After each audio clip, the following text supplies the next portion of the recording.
Uttarakhand express में आप सभी का बहुत स्वागत है। आपके साथ मैं हूं नलिनी पांडे। चलिए खबरों की शुरुआत करते हैं। धामी कैबिनेट मीटिंग में 19 प्रस्तावों पर मुहर लग गई है। धामी कैबिनेट में पीएम मोदी की ऊर्जा बचत की अपील पर कई निर्णय लिए गए। इसमें ऊर्जा बचत के लिए सरकारी खर्च में कटौती की जाएगी। मुख्यमंत्री और मंत्रियों की फ्लीट में 50% की कमी की जाएगी। हफ्ते में एक दिन नो व्हीकल डे बनाया जाएगा और सरकारी बैठकों के लिए वीडियो कॉन्फ्रेंसिंग को बढ़ावा दिया जाएगा। सरकारी खरीद में 50% इलेक्ट्रिक व्हीकल अनिवार्य होंगे। प्रदेश में चार्जिंग स्टेशंस बढ़ाए जाएंगे। इसके साथ ही प्रदेश में चकबंदी को लेकर एक बार फिर से महत्वपूर्ण फैसले लिए गए। पर्वतीय क्षेत्रों में स्वैच्छिक चकबंदी होगी। हर जिले में 10 गांवों का लक्ष्य रखा गया है। इसमें 75% ग्रामीणों की सहमति जरूरी होगी।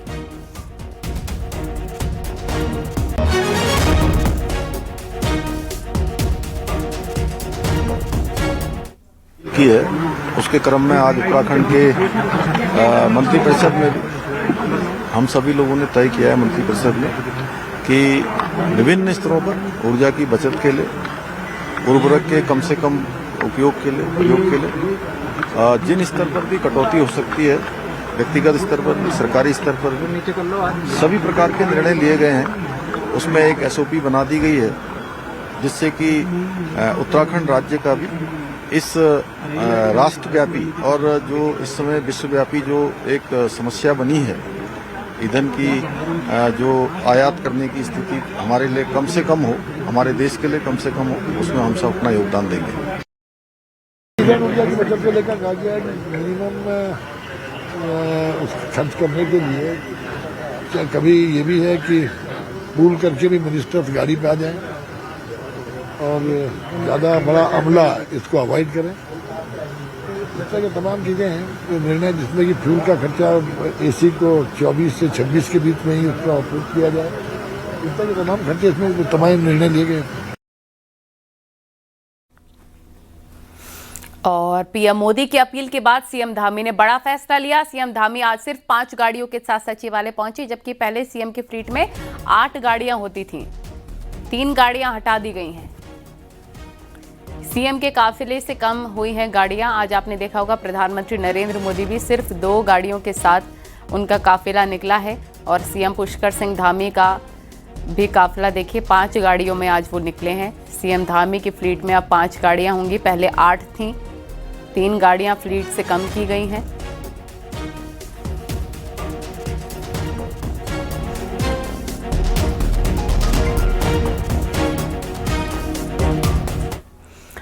बिना रजिस्ट्रेशन, बिना पॉल्यूशन सर्टिफिकेट वाली पेट्रोल स्कूटी चलाने में ट्रोल होने के बाद कैबिनेट मंत्री गणेश जोशी बुधवार को सचिवालय में आयोजित कैबिनेट मीटिंग के लिए इलेक्ट्रिक स्कूटी में पहुंचे। खास बात ये रही कि मंत्री के पीछे उनका गनर भी स्कूटी पर बैठा नजर आया। मंत्री का ये अंदाज अब चर्चा का विषय बना हुआ है। मंत्री गणेश जोशी ने कहा कि लोकल एरिया में स्कूटी से जाएंगे और लोकल से बाहर जाने पर वो फ्लीट का प्रयोग नहीं करेंगे।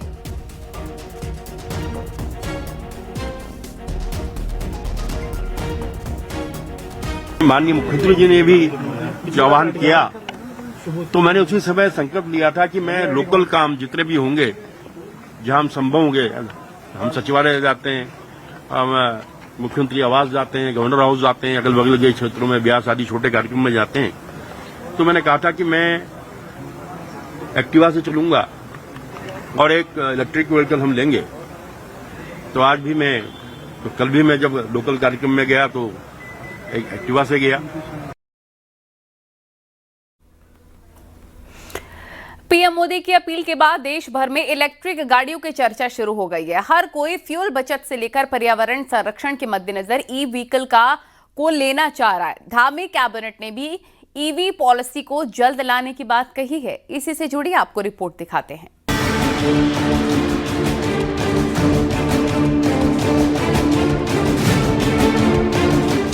उत्तराखंड सरकार इलेक्ट्रिक गाड़ियों को प्रमोट करने के लिए कमर्शियल वाहनों को जहां परमिट में छूट देती है, वहीं दूसरी इलेक्ट्रिक गाड़ियों में फीस और टैक्स में भी छूट दे रही है। पिछले 1 साल में उत्तराखंड में 21,272 गाड़ियां रजिस्टर्ड हुई हैं। अधिकारी बताते हैं कि पॉलिसी आने के बाद लोगों को और ज्यादा फायदा मिल सकते हैं। दरअसल प्रधानमंत्री के फ्यूल बचत को लेकर की गई अपील की हर ओर चर्चा है। धामी कैबिनेट ने भी ई गाड़ियों को प्रमोट करने के लिए पॉलिसी को जल्द लाने की बात कही है। जो हम लोगों ने उनके लिए व्यवस्था की हुई है उसमें उनकी फीस, उनके टैक्स माफ़ किए हुए हैं। जो कमर्शियल गाड़ियां हैं उनको परमिट से छूट प्रदान की गई है।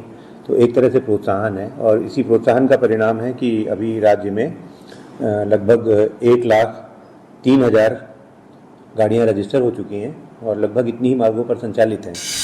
इलेक्ट्रिक गाड़ियों का इस्तेमाल करने वालों का कहना है कि इन गाड़ियों को चलाने में सबसे ज्यादा फायदा है पॉल्यूशन का ना होना, साथ ही आसान होने के साथ साथ जाम में भी आसानी से निकल जाती है। बिल्कुल फायदेमंद है। वर्तमान परिस्थितियों के हिसाब से, देश की परिस्थिति और विश्व की दृष्टि से हम अगर संकट की बात करें और इस अवलोकन के साथ आज इसके बहुत फायदे हैं। इसमें कोई पॉल्यूशन नहीं है, किसी प्रकार का कोई नॉइज़ पॉल्यूशन नहीं है, एयर पॉल्यूशन नहीं है और हमको जो है इसमें लगभग 125 किलोमीटर चलने की एक बार चार्ज करने में सुविधा मिल रही है।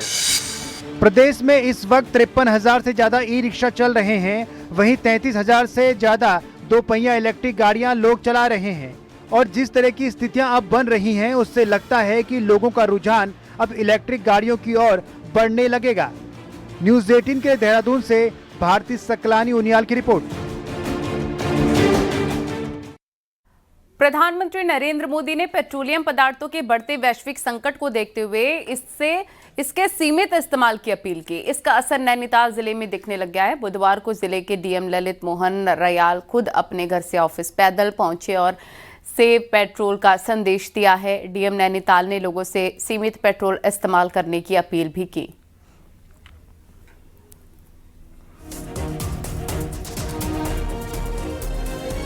पदयात्रा करके ऑफिस में जाएं, स्वास्थ्य की दृष्टि से भी अनुकूल होगा और वो राष्ट्र के लिए आपका योगदान भी होगा।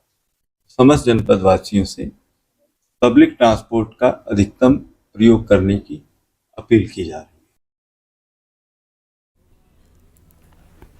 क्रूड ऑयल संकट का असर अब उत्तराखंड में सड़क निर्माण कार्यों पर भी दिखाई देने लग गया है। सड़क निर्माण में इस्तेमाल होने वाला कोल तार करीब 60% तक महंगा हो गया है। इसके चलते कई निर्माण कार्य ठप पड़ गए हैं। कोल तार की कीमतों में भारी बढ़ोतरी के बाद ठेकेदारों ने पुराने रेट पर काम करने से हाथ खड़े कर दिए हैं। कई परियोजनाओं में काम की रफ्तार धीमी पड़ गई है, जबकि कुछ जगहों पर काम पूरी तरीके से रोक दिया गया। सूत्रों के मुताबिक लोक निर्माण विभाग ने बढ़ी लागत को देखते हुए रेट रिवाइज करने का प्रस्ताव वित्त विभाग को भेज दिया। अब विभाग को वित्त की मंजूरी का इंतजार है। देखिए, रेट को लेके जरूर कुछ हमारे पास रिप्रेजेंटेशन आए हैं। भारत सरकार ने भी जो एनएच से रिलेटेड वर्क है उनके लिए जो नए रेट हैं वो अलाउ किए हैं अपने वर्क में, तो वो हम लोग यूज कर रहे हैं। कई सारे स्टेट गवर्नमेंट ने भी किए हैं, तो उसी को देखते हुए हम लोगों ने भी एक प्रपोजल मूव किया है। फाइनेंस की सहमति उसमें ली जा रही है कि इसको किस तरीके से आगे बढ़ाएं। जिनके टेंडर पहले के हैं उनको हम लोगों ने 2 महीने के 3 महीने का एक कुशन, एक विंडो लेते हुए उसमें फाइनेंस से सहमति मांगी है कि वो रेट जो मार्केट रेट आज के डेट में है उसको उस रेट पे बिटुमिन का रेट अलाउ किया जाए। देहरादून में पिछले 2 दिनों से चल रहा नर्सिंग अभ्यर्थियों का धरना स्थगित हो गया है और पानी की टंकी पर चढ़े सभी प्रदर्शनकारियों के साथ कांग्रेस महिला प्रदेश अध्यक्ष ज्योति रौतेला भी उतर आईं। सरकार के आश्वासन के बाद धरना स्थगित हुआ। प्रदर्शनकारी सीनियरिटी के आधार पर भर्ती की मांग कर रहे हैं। मैं चाहूंगा हल्द्वानी से हमारे पंकज भाई, जो अध्यक्ष है पंकज भाई। तस्वीरों में आप साफ देख सकते हैं कि ज्योति रौतेला नीचे उतरती हुई नजर आ रही है। इस बार आप लोगों को हम देहरादून में 1-2 बार नहीं बल्कि दर्जनों बार अपनी मांगे मनवाने के लिए लोग विशालकाय पानी की टंकी के ऊपर चढ़ जाते हैं। 2 दिन से नर्सिंग अभ्यर्थी के आंदोलन का केंद्र फिर एक बार यही टंकी बना है। दिखाते हैं आपको।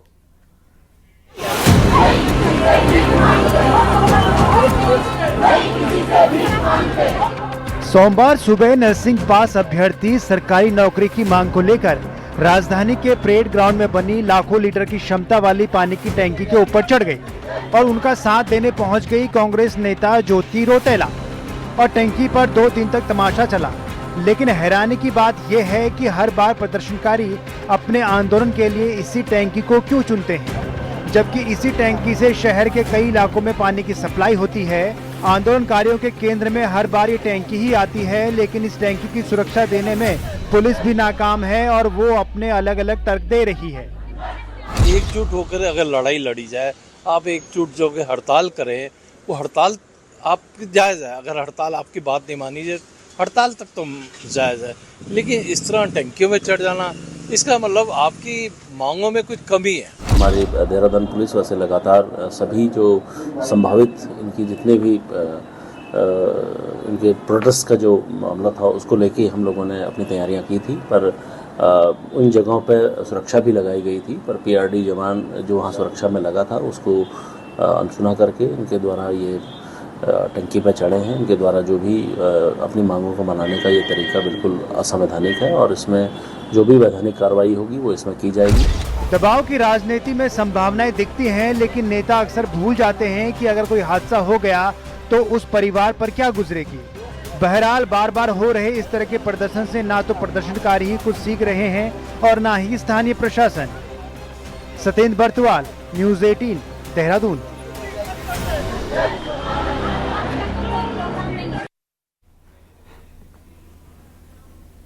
उत्तराखंड में चुनावी साल नजदीक आते ही प्रेशर पॉलिटिक्स भी तेज हो गई है। 3 दिन चले नरसिंह एकता मंच के हाई वोल्टेज ड्रामे के अलावा प्रदेश में इस वक्त अलग अलग तरीके के प्रोटेस्ट चल रहे हैं। दिखाते हैं आपको।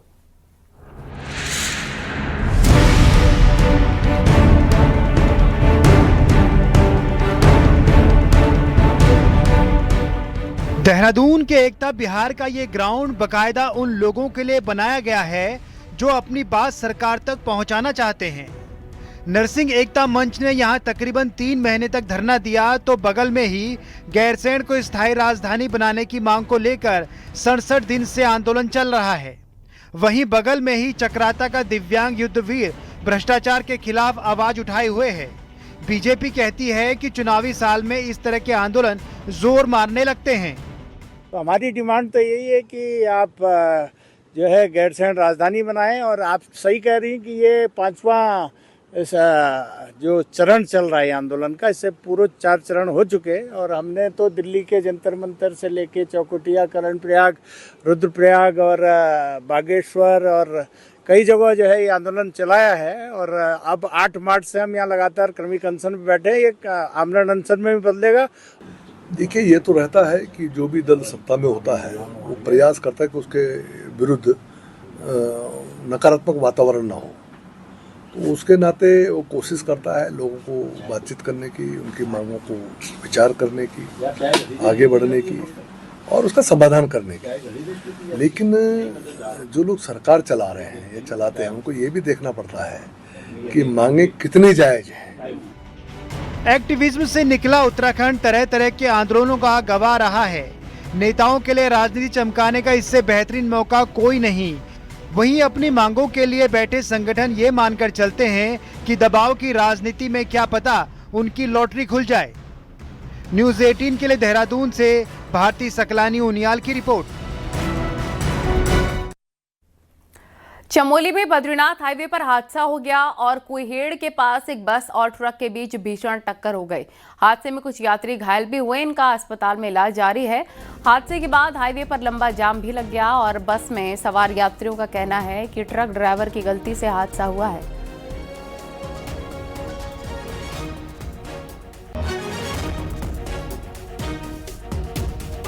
8 दिन से गाड़ी चला रहा है जी। गलती किसकी मानते हैं आप? हम बोल रहे थे, वो माता की बोल रहे थे, ट्रक वाले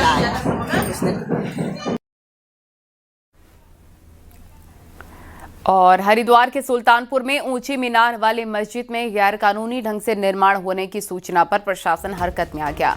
इसके बाद लक्सर, एसडीएम और सीईओ ने मौके का मुआयना किया। हालांकि अधिकारियों ने सील हो चुकी मीनार के निर्माण कार्यों में दोबारा काम शुरू होने की बात से इनकार कर दिया है।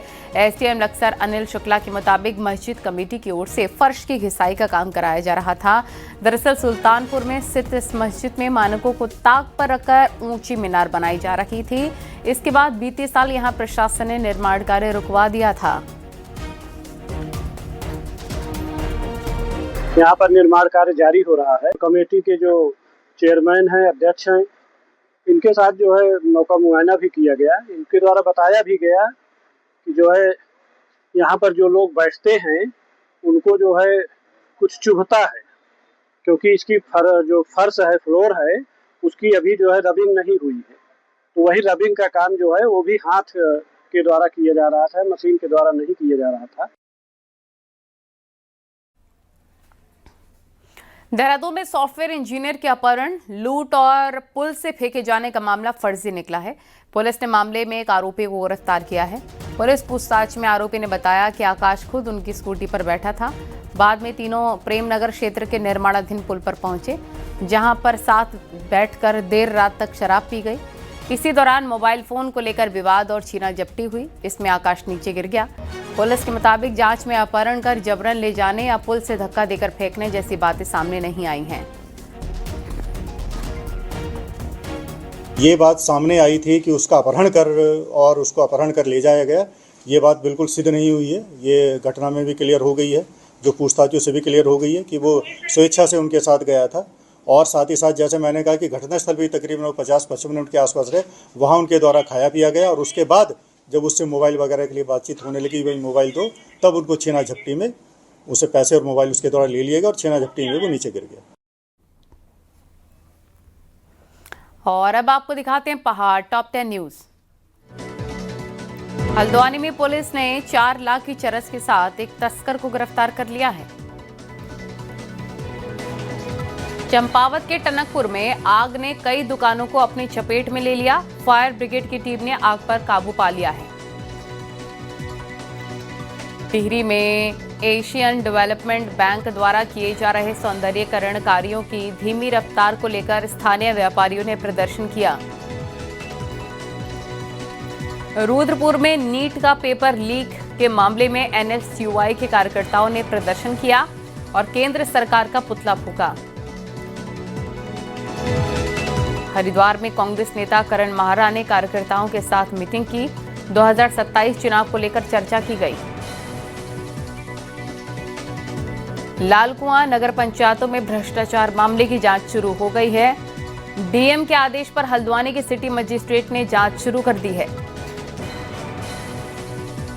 बीजेपी चाइना बॉर्डर के करीब बसे गुंजी में प्रशिक्षण शिविर आयोजन करी जा रही है। पिथौरागढ़ में गुंजी में प्रशिक्षण शिविर 15 और 16 मई को होने जा रहा है। चंपावत में डीएम ने स्वास्थ्य सेवाओं की बेहतरी के लिए मैनेजमेंट कमेटी की मीटिंग ली है और इस दौरान डीएम ने सभी अधिकारियों को हेल्थ सेक्टर में बेहतर काम करने के निर्देश भी दिए।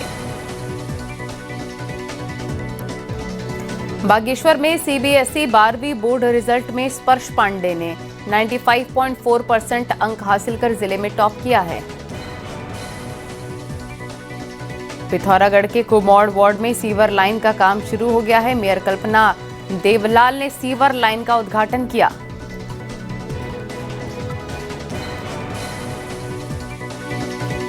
और सीएम पुष्कर सिंह धामी लैंसडाउन में बीजेपी के जिला प्रशिक्षण अभियान में शामिल हुए और सीएम धामी के साथ बीजेपी के प्रदेश अध्यक्ष महेंद्र भट्ट भी मौजूद थे। प्रशिक्षण अभियान में बीजेपी कार्यकर्ताओं को 2027 विधानसभा चुनाव को लेकर टिप्स भी दिए गए और इस दौरान सीएम धामी ने कार्यकर्ताओं की जमकर तारीफ की। सीएम ने कहा, कार्यकर्ता ही हमारी ताकत हैं और मुख्यमंत्री ने कार्यकर्ताओं से पूरी ताकत के साथ चुनावी मैदान में उतरने की अपील की है।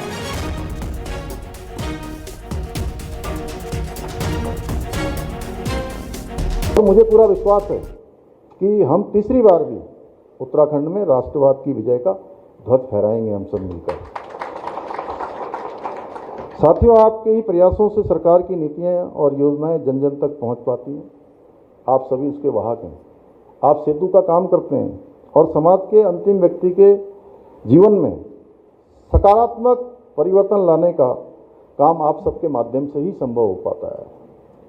आप सभी कार्यकर्ता ही हमारे संगठन की वास्तविक ताकत हैं और आपकी ऊर्जा, आपकी प्रतिबद्धता ये हमारी सबसे बड़ी पूंजी है, हमारी सबसे बड़ी ताकत है।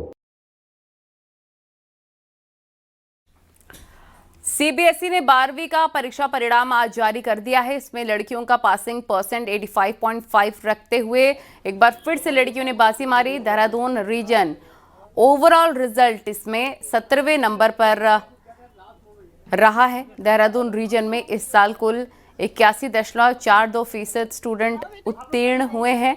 रीजन में उत्तराखंड के 13 और उत्तर प्रदेश के 8 जिले शामिल हैं और 1285 स्कूल परीक्षा में शामिल रहे। इसके लिए प्रदेश में 480 एग्जाम सेंटर्स बनाए गए थे।